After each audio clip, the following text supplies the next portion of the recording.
ફરી જીવી જાણ. ભાગ 92. વળાંક.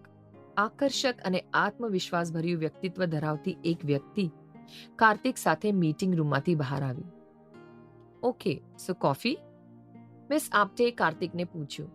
એ કાર્તિક તરફ આકર્ષાઈને વાત કરી રહી હતી અને દેખીતી રીતે કામ કરી રહેલા બધા કર્મચારી હવે કાર્તિક શું જવાબ આપશે એ વિચારી રહ્યા.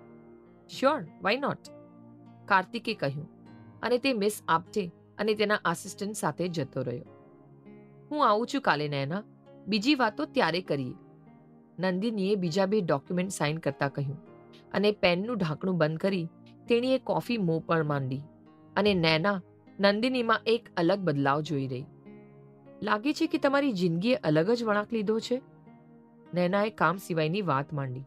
અદ્ભુત, નંદિનીએ સ્મિત કર્યું. દર્દભર્યું સ્મિત.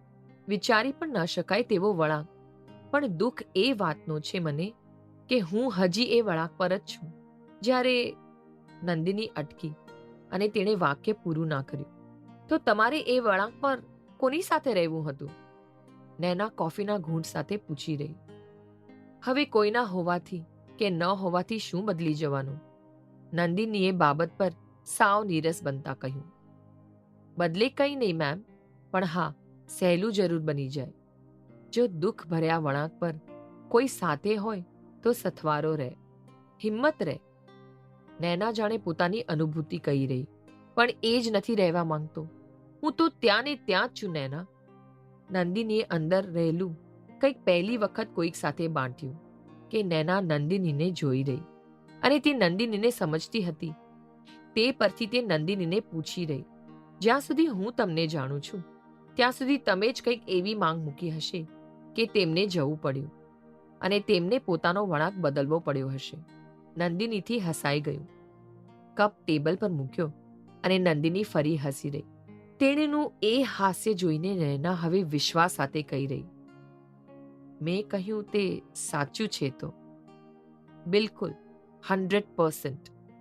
નંદિનીએ નિસાસો નાખ્યો. તો હવે? નૈના પૂછી રહી અને પછી પોતે જ જવાબ શોધી બોલી. તો તમે પણ જે વળાંક પર ઊભા છો ત્યાંથી 2 કદમ આગળ આવી જાઓ અને આગળ વધી જાઓ. નહીં તો 2 કદમ પાછળ હટી જાઓ અને જે ગુમાવ્યું છે તે ફરી પામી લો. બસ આ જ રસ્તો છે? નંદિની પૂછી રહી. હા, માત્ર આ જ રસ્તો છે. તમને જોઈને લાગે છે કે તમે અત્યારે જે વળાંક પર છો ત્યાં તમે ખુશ નથી. ખુશ? નંદિની વચ્ચે જ સહજતાથી બોલી પડી. આ શબ્દ મેં ક્યારેય સમજ્યો જ છે.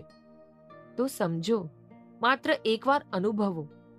કદાચ તમારી જિંદગી જ બદલાઈ જશે. નૈના વિશ્વાસ સાથે કહી રહી. બદલાઈ તો ચૂકી છે, નંદિની બોલી અને મૌન બની ગઈ. નૈના જાણે સમજી ગઈ. બધી ફાઇલ સમેટી અને તે જવા માટે તૈયાર થઈ. નંદિની પણ તેની સાથે ઊભી થઈ. તમારી રાહ જોઈશ. નૈનાએ સ્મિત કર્યું અને નંદિનીએ પણ સ્મિત વેર્યું અને બંને કેફે બહાર જવા ડગ માંડ્યા. નૈના અને નંદિની પોતાની કાર તરફ ડગ માંડતી હતી. સામેથી કાર્તિક આવી રહ્યો. કાર્તિક મિસ આપ્ટે સાથે વાતો કરતો આગળ વધી રહ્યો હતો. નંદિનીના ડગ રોકાયા. પણ કાર્તિક જાણે નંદિનીને ઓળખતો જ નહોતો એ રીતે એક પણ નજર નંદિની પર નાખ્યા વિનાથી નંદિનીની બાજુમાંથી પસાર થઈ ગયો. નંદિનીમાં જે થોડો ઘણો વિશ્વાસ હતો તે પણ શૂન્ય બની ગયો અને તેણીએ પાછું વળીને જોયું. કાર્તિક વાતો સાથે કેફેમાં પ્રવેશી ગયો. નૈનાએ પાછું વળીને જોયું.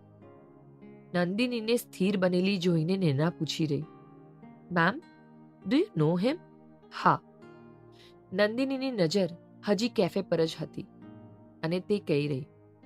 આ માણસને મારી પાસેથી કંઈક અપેક્ષા હતી, પણ હું તેમની તે અપેક્ષાઓ પૂરી કરું તેવી ખાસ નથી. નંદિનીએ નિસાસો નાખ્યો અને કોઈ નિર્ણય સાથે બોલી. એ એક સારો માણસ હતો. તેની સાથે ખુશ રહેત હું. પણ જ્યારે હવે સાથ નથી રહ્યો તો તેની યાદો સાથે હું તેને વધારે ખુશ રહીને બતાવી દઈશ. બસ હવે તો આ જ ઉપાય છે. નંદિની પાછું ફરી અને અસહનીય દર્દ સાથેના ડગ ભરી તે ચાલવા લાગી.